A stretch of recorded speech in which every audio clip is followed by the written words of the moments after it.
The next show is planned for April 9th, 2022. It's about 29 weeks to bring something really special to the stage. I'm very confident that that's going to happen.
We're here again. We are back in lockdown. I'm sure most of you watching this would have saw this guy right here, Mr. Doug Ford, announce on Monday that we are back in lockdown.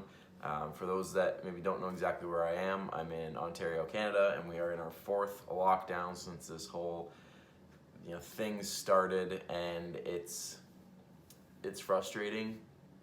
It's maddening. It just, I don't know, doesn't make any sense, but here we are. I think from my understanding, we're in lockdown for the next 2 to 3 weeks, which basically takes us through much of January. This lockdown entails gyms closed, indoor dining closed, limited capacity, all that kind of stuff.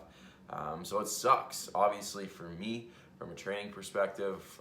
You guys know I've got the home gym set up, and I'm unaffected from a training standpoint. When it comes to the process of prep, nothing really has to change on my end. Obviously, I still have access to getting groceries and stuff like that. But what this did is it postponed my first intended show, which it kind of sucks. I haven't really publicly talked about my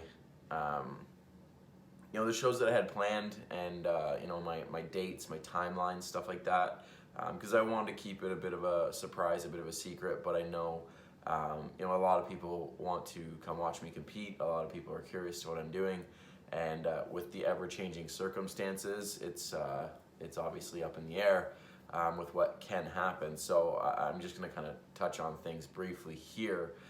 So I had a plan to do a show locally that had popped up in the middle of March. It's the Fidel Clark Classic. So people locally will know who Fidel Clark is. He's IFBB Pro, posing coach, promoter, all around good quality human. And he was going to run a show in the middle of March, and it was an untested show, but for me, I was going to go and compete and just see what happened. Obviously, I haven't been on stage in 3 years, so it was kind of get my feet wet with being on stage again, brush the cobwebs off a little bit, and just go in there and have fun. Obviously, with it being an open show, there was a good chance I would be against untested athletes, which is fine. That's what an open show is, right? So to be upset about that is pointless. I wasn't going in there necessarily with the mindset of like trying to win. It was more so to kind of check off the boxes of getting back on stage and competing locally and giving people an opportunity to come watch. So that got postponed when the CPA released their 2022 schedule this week. I had noticed that it was not March 19th anymore. It was now April 9th. So that moved me from being what was supposed to be 10 weeks out this weekend to now being 12 weeks out, because my original planned show before that show got announced was April 2nd. And that has been on the cards the whole time. This local show, the Fidel Clark Classic, was just an opportunity that had come up. So we figured we'd jump in and see what happens. So now, from a prep standpoint, I've basically just kind of reverted back to my original timeline, with April 2nd being the first show. So that show is in Syracuse, upstate New York. That is within the OCB. So the OCB is a different organization. We don't have events here in Canada from them. So I was going to go down to the States and compete, and then throughout the rest of April, were going to be some other events. Now, what this has done with moving Fidel's show is give me the opportunity to potentially step on stage every weekend in April. I spoke with my coach about it. Obviously I have some lofty goals, and anything that was going to take away from that, we were obviously going to forego. So I ran it by him and said, okay, here's kind of the tentative schedule, which basically looks like a show every weekend throughout April. What are your thoughts? If you don't think it's doable, if you don't think it's a good idea, if you think it's going to detract from the big goals, then obviously we'll adjust things accordingly. He said, you know what, I think it's doable, but you're going to have to forego post-show celebratory meals, right? So, typically after a show, you go out with friends and family, and you celebrate, eat some food, you have some fun, prep's over, party on. Unfortunately, when you are in a depleted end of prep state, your body is very responsive to putting on body fat and holding on to any extra food that you're eating, which typically is quite the surplus after a competition. Obviously, with the timelines that we have, we can't let that happen, because ideally you're getting better over the course of your season, especially for me over the course of maybe a 4 to 5 week period. We just get a little bit leaner each time. But if I go overboard after a show, then that greatly hinders that. So that is something that I said, honestly, it's not an issue.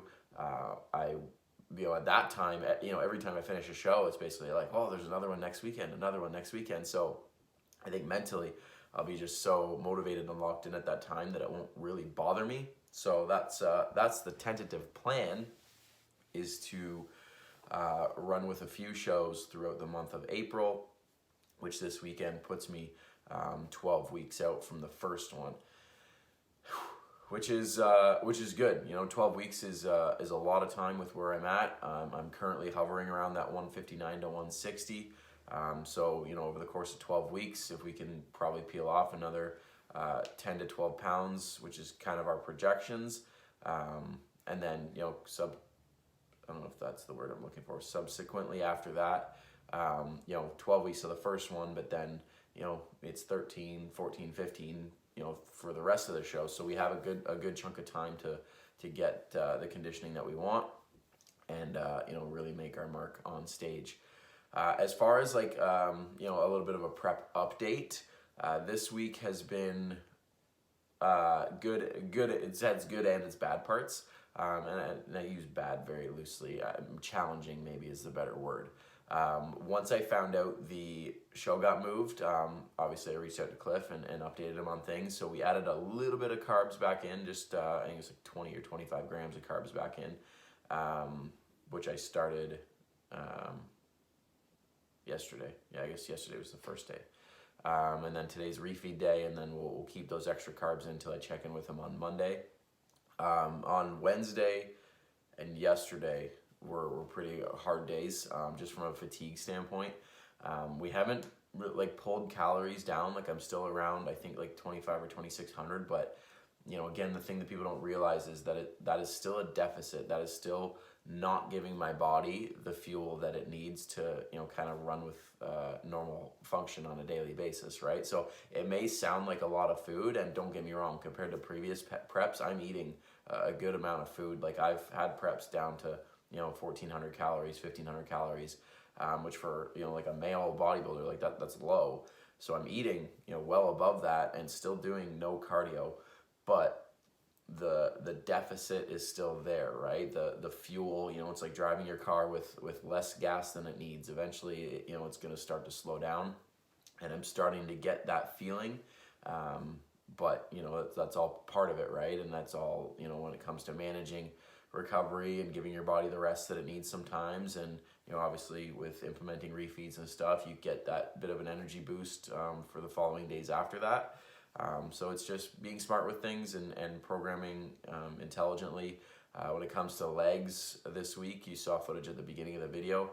That was a hard session. I only did one set of RDLs. I only did one set of hack squats. I did 2 leg extensions, did 3 hamstring curls because I was at the very start, some calves, some adductors. But I actually, like, I trained in the mornings before work, and I actually came inside. So I finished working out around 9:30 because I had cut the volume back a little bit.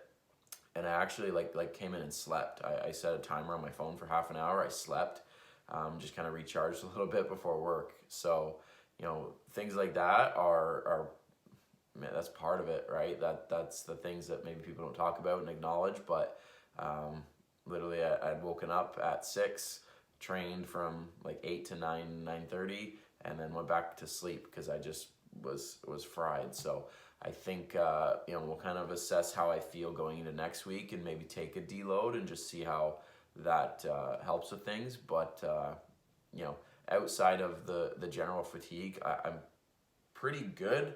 I think like mentally and emotionally, I've kind of pulled myself back a little bit. There was a little while there, which I think just the shock of feeling the way I was feeling again was a surprise because it had been so long, and I was getting like that agitated and like prep moodiness. But I think I've kind of reeled that back in a little bit, and just, you know, at the end of the day, this is a conscious decision. This is something you're doing to yourself, and to be you know, snappy at others or, you know, moody and stuff like that. Like mentally, you can get a handle on that stuff. So I think that's something I've tried to work on, just consciously being like, you know, if I find I'm getting a little agitated, it's kind of like pull myself back and just kind of reassess and calm down a little bit. But yeah, that's where we're at. So, you know, we're back in lockdown. I still work, I still train. That doesn't change. You know, my life as a whole is relatively unaffected by it. But I know a lot of people are, and I feel for them. I'm really, you know, obviously I coach, right? So I feel for everybody that doesn't have access to the gym, or, you know, has minimal to no equipment at home. You know, I got clients that are like avid gym goers that have some bands at home and that's it. So I feel for you guys, but we'll get through it. You know, we've gotten through it before. I feel like we say this every time, but hopefully this is the last one. You know, I've noticed just, you know, on social media and in conversations with people, like, people are getting really fed up. People are starting to get angry. You know, they're protesting, they're refusing to obey the demands, which hopefully, you know, elicits change in the future. But yeah, I'm gonna go work out here soon. We got chest and arms today. Maybe I'll get a few clips of that to close out the video. Yeah, let's do that. Let's go do chest and arms. And thanks for watching, guys, and I'll see you guys in the next one.